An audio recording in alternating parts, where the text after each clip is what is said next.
This is CityCast Madison. I'm Bianca Martin, and here's what Madison's talking about.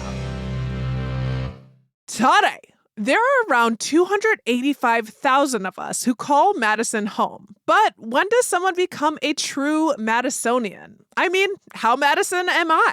We're bringing back one of our favorite shows from last year that dives into the quintessential Madisonian criteria. And heads up, the CityCast Madison team is hard at work on some big, exciting projects, so we are taking a staff retreat. That means we're bringing a series of reruns this week that we picked out specifically for the moment that are still relevant, some of our best work to throw back for you. And we'll be back on Friday with a fresh Friday news roundup. All right, on with the show. I'm so stoked for this conversation. I am really happy to be seeing the shining, smiling face of our special guest, Ali Muldrow. Ali, welcome back to the show. Oh, Bianca, it's always cool to get to hang out with you at work. It feels very being held in community by somebody I admire so deeply and love listening to. So thank you for letting me join you on the radio waves, on the airwaves. Back at you. And you are making this show possible because you're one of Madison's native daughters. So excited to have you here. And we've got our own executive producer, Haley Sperling. Welcome to the podcast, Haley, for this fun combo. Hi, Bianca. I know I'm not as exciting to have on because I'm here every day, whether they know it or not. This is your home. I'm so glad I get to talk with you, Haley. I'm just the volume of your hair makes me know that this conversation is going to be amazing. Yes, that's what it's all about, right? The bigger the hair, the better the podcast. Let's go. Yes, exactly. Absolutely. So we're gathered here today to get through this thing that we call life. We're gathered to discuss an interesting question about our city, Madison. Madison can be a pretty transient place, right? So it's got this massive student population, a younger workforce. People come and go all the time, but some stick it out.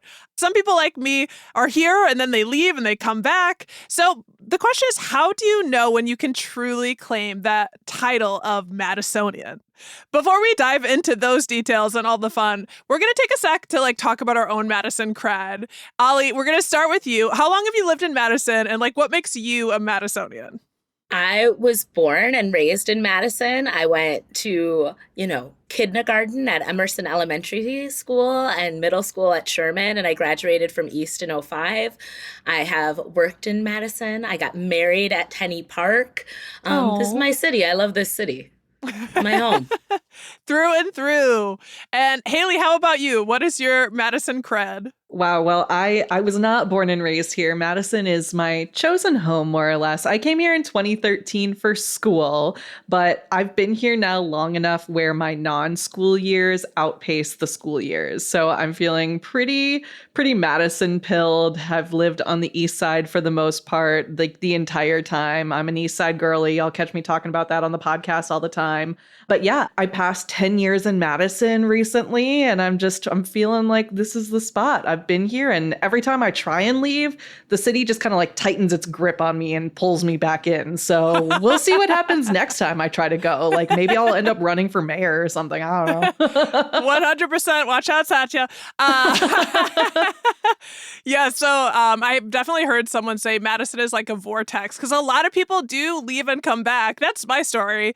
My background is I've been around Madison most of my life in ways with some excursions out. I lived out in D.C. and Chicago, but I grew up 45 minutes north of here in Baraboo. So came to Madison on the weekends for clothing shopping, did high school state competitions here. And my older siblings moved to Madison, so I'd come and be like, oh my God. So I have to move here. I went to UW-Madison for 4.5 years. And then right after that, I worked for our Senator, Tammy B, and kind of hitched a train over to Washington, D.C. to represent Wisconsin.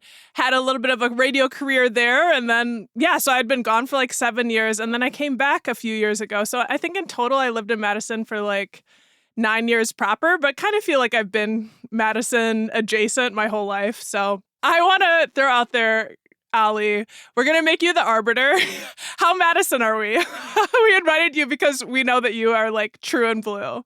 I would say I am not a gatekeeper of what it means to belong to this community. And I think that one of the things I really love about Madison is that it is a welcoming place, right? We are in a sanctuary county in terms of Dane County for immigrants, for the trans community. We're in a sanctuary city for the trans community and for immigrants. And we have a sanctuary school district. And so I think one of the most Madison things I can be as somebody who is born and raised here is welcoming to anybody who wants to live here. And I think, how you like vibe out with your Madison-ness is yours. And I think it's a unique place in that way. And it's one of the things I love about it. Yeah, and it's really exciting because I know a lot of people who are listening have recently moved here. Some people right away are like, this is my place. I moved here. I feel the vibes, all of those things. And then there are the kind of like people who grew up here who might be like, I'm Madison through and through, and I'm going to make the gates. I'm appreciating you saying everyone's welcome. But do you think it does matter at all in terms of like proximity to growing up? Like, I've heard some people say, oh, Bianca, like, Baraboo's basically a part of Madison. And then some people be like, nah, you ain't from here, dog. Like, you may have come here, but this is my city. Like, I don't think there are that many people like that, but we've got to like hold some space for the people who actually grew up here. I feel like the people I will give the hardest time to, as somebody who's born here, I'm raising my babies here. They were born here. The folks I give the hardest time to are folks who are from like the immediate suburban communities of Madison. Sun Prairie. Yes. So my cousin is from Fitchburg. She went to school in Verona, and I've like heard her tell people she's from Madison. I'm like, you're from Fitchburg. No, you're not. You're from Seminole Hills. She doesn't go here. You do not vote for mayor. Let's just, let's be real. It feels very city gatekeepy in the way that I feel like Chicago is very gatekeepy. It's like, no, you're not from Chicago. You're from the suburbs. Like, get it right. It doesn't matter if you're from like Southern Illinois, 2 hours away. People like the Chicago area, close enough. But it's like, yeah, if you're from Verona, if you're from Middleton, if you're from Fitchburg, Sun Prairie, it's not Madison. It's not the same. Yeah, I'm like, who are you? Who are you kidding? You're not from over here. Not from this isthmus. And that's always one of those things because, like, Chicago, living there, Chicago suburbs are like an hour and a half. like it's literally this huge radius because the city itself is so big. I do want to, like, talk about what factors do y'all use in terms of determining if someone is a real, quote, local or not. So everyone's welcome, but, like, once someone starts to think, like, yeah, I'm from here, what are some of the things to consider? I think like Madison is such a political city. And so having an understanding of the political history and landscape of Madison, like if you are not aware of the story of the Radical Rye sandwich shop and who owned it and, the bombing that took place on campus, I think at Sterling Hall, that kind of dates you. I won't say that qualifies you, but that kind of dates you in my mind. The Radical Rye Deli was the business that two of the men who bombed Sterling Hall, brothers Carl and Dwight Armstrong, opened shortly after serving prison time.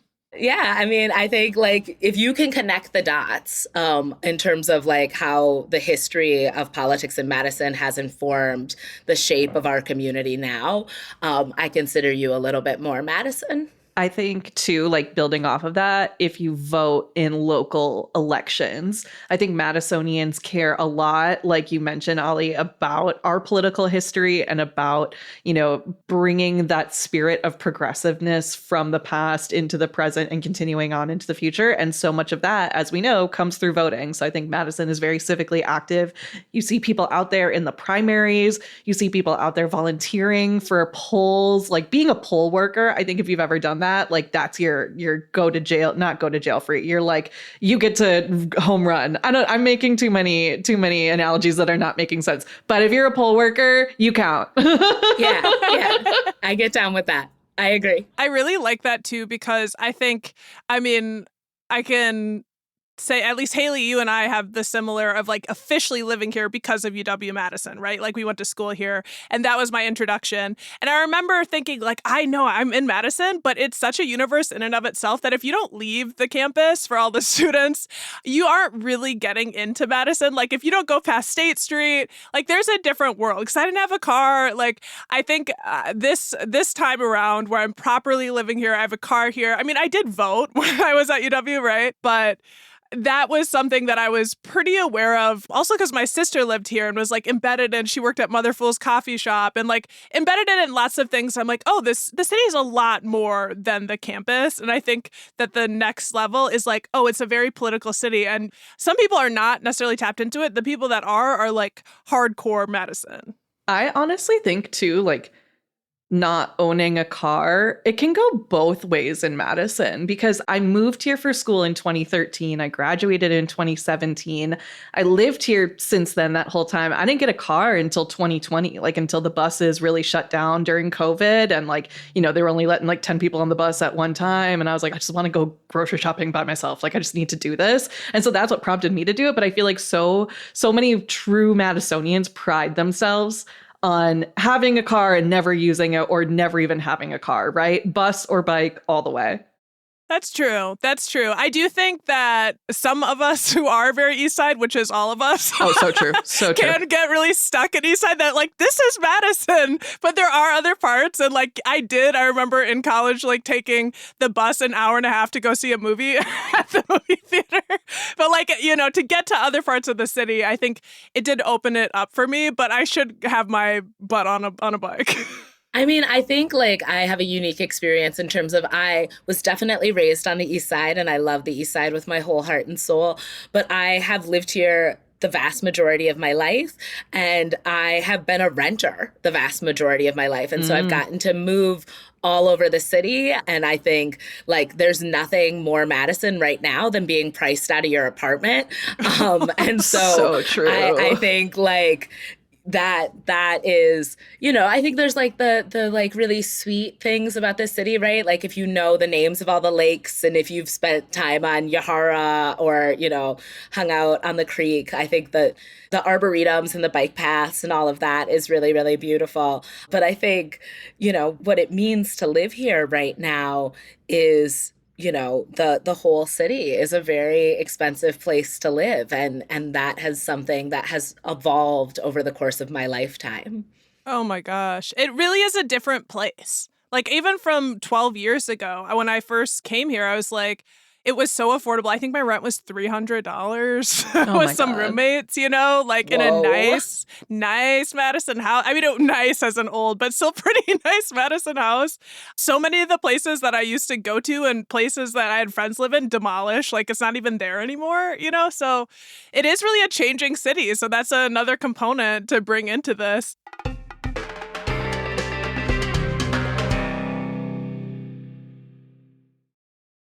We're having a lot of fun, and I think we're going to just like amp up the fun a little bit more to add some merit badges.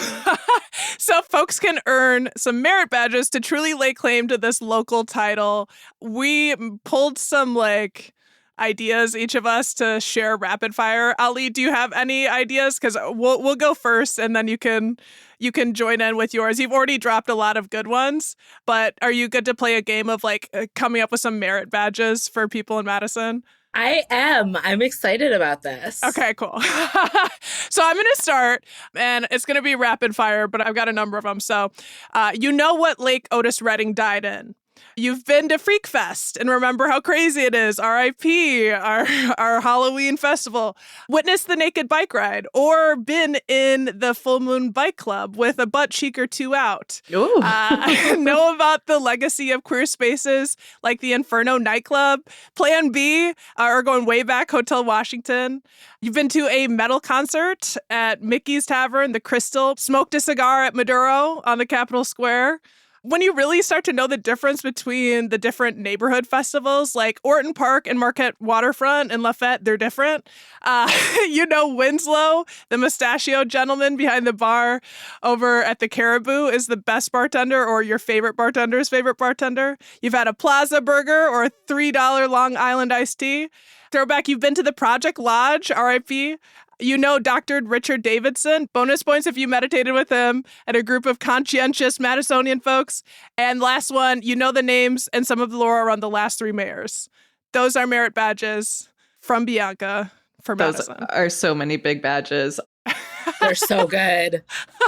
I spent a lot of time with Dr. Richard Davidson. I use their meditation app a lot, the Healthy Minds app. I swear I plug this app at least once a month on the podcast, but it's so good. It's so nice and easy to use. That's my +5 on the Merit Point badge. He like does do meditations in Madison with groups, and I remember feeling like, this is so Madison. It's so Madison. Haley, I know you've got some merit badges. Yeah, I've got a bunch. And honestly, we're going to have to like go through and do a score counter because there are some of yours that I was like, ooh, I didn't know this one. Or some that I'm like, yes, absolutely. Like me not so accidentally entering through an exit of one of the past Freak Fests so I could get to the front of the stage real quick. Yes.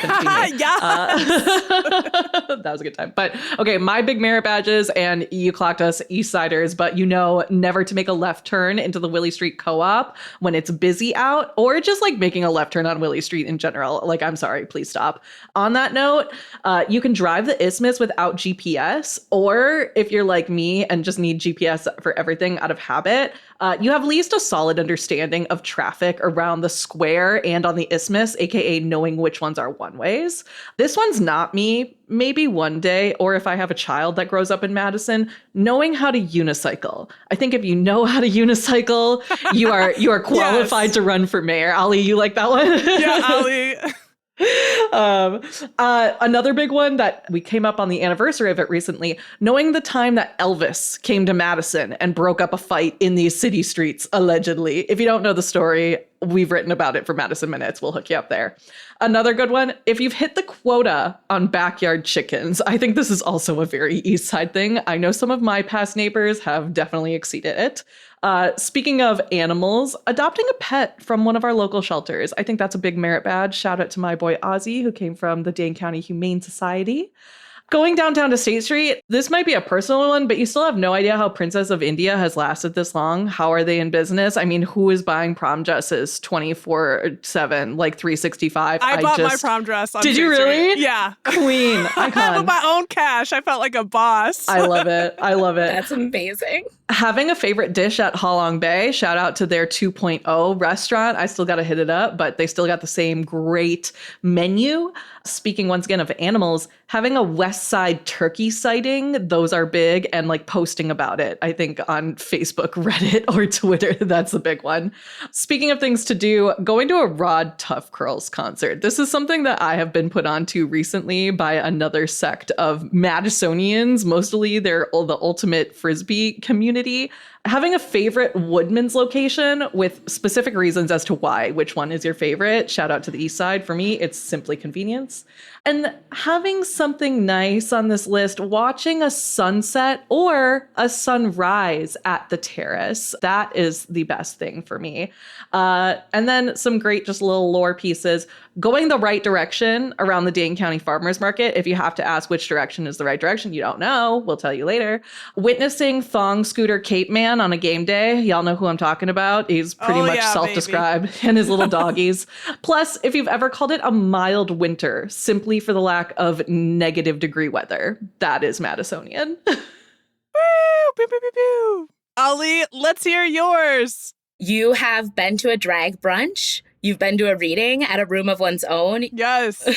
You know how to find free parking close to the Capitol. You've been hungover at Lazy Jane's. Yes. You have a co-op member number. You're comfortable with your kids being barefoot at a public park. That's what I've got so far. Those are really good ones. All of those things are very Madison to me.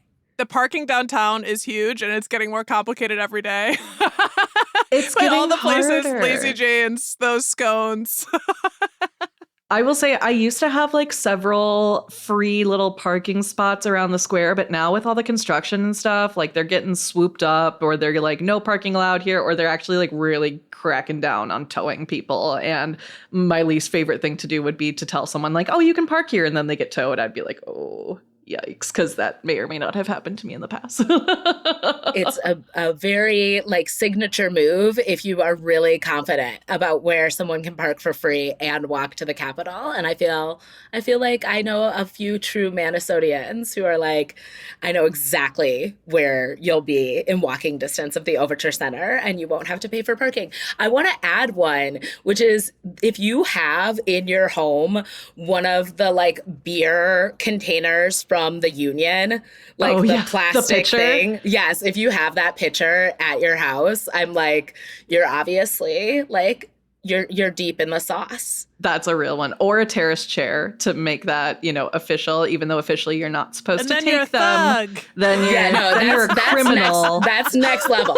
That's next level. When you have resorted to a little bit of robbery to celebrate your Madisonian spirit. And that's next level. Yeah, and I feel like people, and less on the chairs because that's truly next level, but people like have their, mug from the Caribou or like something that they have gotten or sometimes ideally been gifted. But I know a lot of you out here be stealing stuff. I was going to say one of the mugs from like the Nitty Gritty, like for the birthday thing. That's a classic one. Classic. Birthday mug, and they usually like tie a balloon to it. I will say though, on the note of stealing things from local establishments, a lot of places have been coming out recently and are like, people keep stealing the artwork from our bathrooms and they keep stealing little tchotchkes like in our entry area. Like, people, stop it. Like, just go to St. Vinny's, go to Goodwill. They're literally there. They're there for like $2. You don't have to be rude like that. Someone worked hard to curate this space. Don't steal from small business. That makes me think of Mickey's Tavern on Williamson Street and like throwing in there like playing pool at Mickey's or any sort of metal stuff. I don't know about y'all, but like having a metal moment in Madison, if not your entire experience, I feel like that's a Madison thing.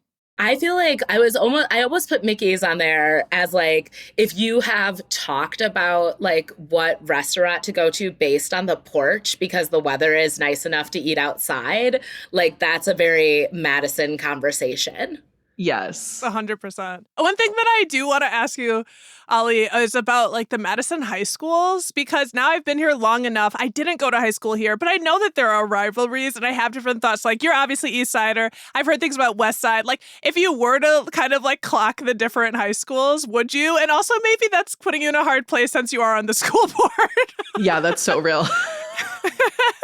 What I'll say is I think that the school system in Madison is something you have to really think about from like a historical vantage point. And so if you think about like East High School as being situated to send kids into blue collar work, right? Like the idea that the east side of the Isthmus is this kind of more working class, community, and that the west side of our city really funnels into the university, and how that has shaped educational outcomes for our young people and our attitudes towards our young people. And so, shout out to Oscar Myers and Mendota Mental Health and CWC. And, it's hard to see Gardner's Bakery be gone. But I think when you think about our schools, you have to think about what's informed our local economy and how we want our kids to fit into it. And so I love our entire city. There's no child in this community that I don't think deserves an education that allows for them to be successful in the ways that are meaningful to them. And I think, we've got a lot of work to do when it comes to education. And I think it's a very, very Madison thing to admit that this is one of the best cities in the country to live if you are white, and one of the worst places to live if you are not. And I think a really Madison thing about admitting that is also wanting to do something about it, which is why I'm on the school board. 100%. And you're a mother. You're fighting for everyone's kids, and we love it. That's why we invited you on. Another thing, like when we're talking about education, about UW-Madison, I don't want to give it a badge in a negative way. I feel like it deserves a badge. I was going to say, it could go both ways. It doesn't make you a Madisonian, but if you did spend 4 years here, or like people who came here, or also MATC or the other educational, Edgewood College, going to school here is a very Madison thing. I feel like it's such an intellectual city, and it's certainly what informed me about some of the histories of Madison and why Madison is significant, like Sterling Hall and the bombing there. Where do we fall on UW-Madison? We give it a merit badge. I mean, I think Madison has such a student culture, right? And is a city that in a lot of ways celebrates young people and their right to learn and their right to experiment and explore and be The party. themselves, and yeah, and to party. And I think that higher education is a real part of this city. I don't think it's like a coincidence that there are multiple colleges here. And I think like I'm proud that the UW is part of my city. I don't always agree with like where UW stands on a variety of issues. And I wish UW was a lot more affordable and a lot more accessible to young people who are from here, particularly young people of color. And had bigger roots in the city. Like I know there are different things like the Odyssey Project, which is something that you are a part of. But the Wisconsin idea, like actually having it serve the city, I think there's a long way to go there. I remember when I volunteered, I was tutoring kids from Madison East, and none of them thought they were going to go to UW-Madison. Like, what does that say? You know, they were like, no, like, that's not for me. And then eventually I was like, but you college could be, and if you wanted to be, you could go. And they're like, well, maybe MATC. And that's when I really like recognized just how sometimes distinct UW-Madison can be with the rest of the city. But let's go back to having fun. Let's go around, Ali. What's your favorite thing about being a Madisonian? Oh, I think my favorite thing about living in Madison is that I think Madison is a really nice community to be like a young person in a lot of ways. And so I really like that Madison has these really affordable and accessible programs that I grew up in poverty in this city. And so that didn't mean that I didn't get to participate in the arts, and it didn't mean that I didn't get to enjoy the parks, and it didn't mean that I didn't get to grow up in a safe neighborhood. I really like that about this city. I think like it's a pretty like sweet place to raise your babies. And it's in a lot of ways it's a very like mom friendly town. That's good to hear. Haley, how about you?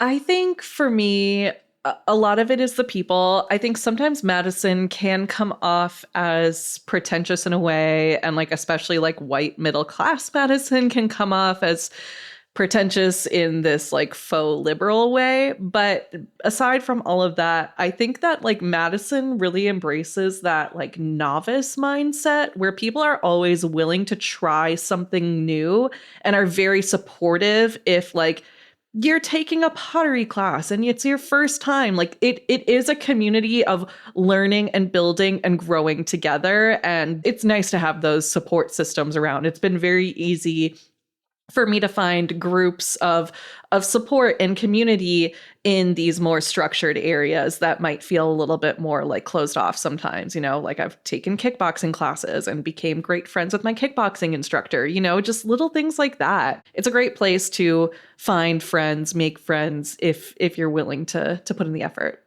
Yeah. And for me, you know, going off of that, trying new things, being a place that's welcoming and open to new people. I feel like I got involved with a lot of stuff when I was here, like closer to graduation. And more than I even realized, I was just like, oh, I worked at Momoka. I'm doing stuff over here. Like there's so many ways to get involved.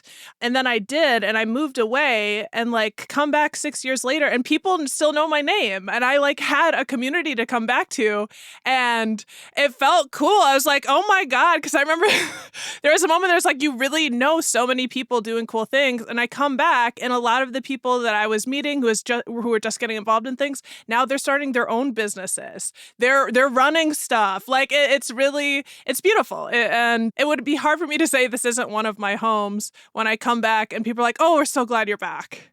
Welcome home. You know, like it felt right. And, you know, being back for a few years, like it's gone by in a flash. Like it's just the fact that I was gone away and back. Like, I don't know, this will always be a home for me. Any last thoughts? I'll throw this to both you, Ali and Haley. What makes you consider Madison home? Oh, I consider Madison home because it's where the people I love live, and 3 generations of my family call this city their home. And, you know, it is just as much my city as it is like my little brother's city. Like I legitimately feel like there's just as many people who know my brother from working at Hy-Vee grocery store as know me from being on the school board. And I like really love that about this city. Like I feel like I have people who will come up to me and be like, "You're Wally's sister," like the guy who used to bag my groceries, And I think that's the kind of town this is, where people like take care of each other and they see each other and they recognize each other in a variety of ways. And you can be really important to people for a lot of reasons.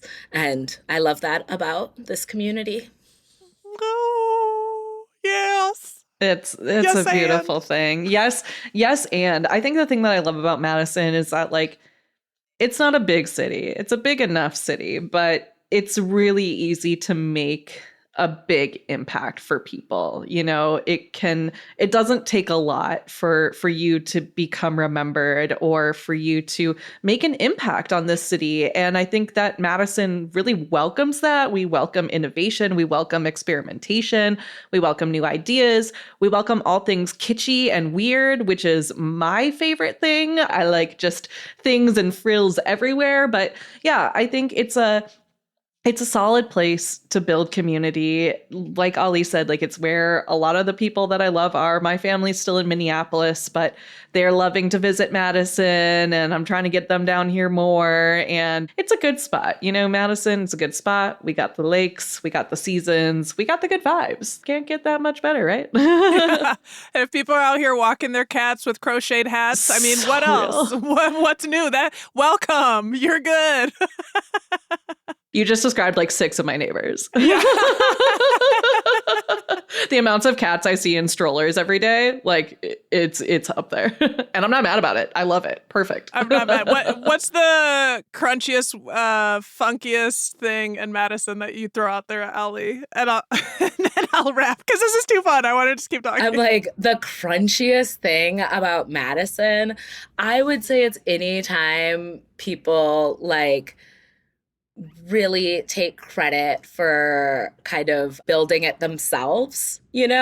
Madison is a very like arts and crafts kind of town, and I think like the level of that is on display is pretty crunchy. I also think like the number of bumper stickers on people's cars gets a little crunchy. One person has like 72. They've got them on their Subaru. I think like Birkenstocks and socks is, a normal fashion statement in this community. I think bralessness is like a way of life here, and I really like vibe with that. I think like middle-aged women who are like super secure in their hotness, like super secure in like their mom body and their armpit hair, and they're like, just doing whatever they want, like, and being completely magical as they do it, might be one of my favorite like crunchies, like the lady at the bus stop who's got like Birkenstocks and socks on and like organic snacks in her purse and she's a doula and a world builder, and yes! She's doing poetry on the weekends and helping gardens. She's got a zine that's like against war, and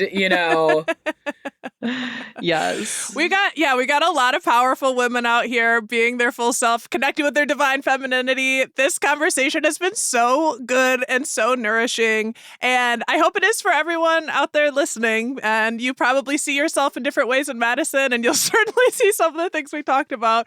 This has been so fun. Ali Muldrow, you're a goddess. Thank you for coming on and giving us your Madison roots and really adding some bona fides to this conversation. Oh yeah, I would definitely say it's a very Madison thing to sit down and talk with you, Bianca. I think like listening to CityCast is pretty, like being locally informed is a part of who we are as a city, and I'm so grateful to get to be part of the conversation with you and to have, a really good time like telling the story of this community in collaboration with y'all. Thank you so much, Bianca and Haley. Yes, and folks should tune in to WRT if they don't already to listen to you on Wednesdays on A Public Affair at noon, talking about something really Madison, WORT, funky, and Haley Sperling. Oh my God, thank you for coming on and giving your Madison wisdom. This has been so fun. It's been a pleasure. I feel like I've waited like my 10 years, and now I call Madison, this is where I'm from. Oh, heck yeah. That's Ali Muldrow, lifelong Madisonian, school board member, and WRT radio talk show host. Plus, Haley Sperling, CityCast Madison executive producer, and me, gabbing about what makes someone a true Madisonian. And what do you think? What merit badges did we miss? Give us a call and leave us a voicemail at 608-318-3367.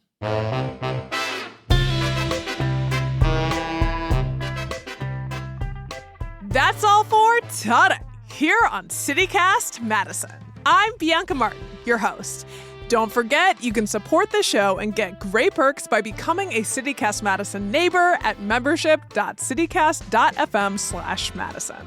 If you enjoyed the show, why not share this episode with the most Madison person you know? We'll be back tomorrow morning with more stories from around the city. Until then, stay crunchy and stay Madison, Madisonia.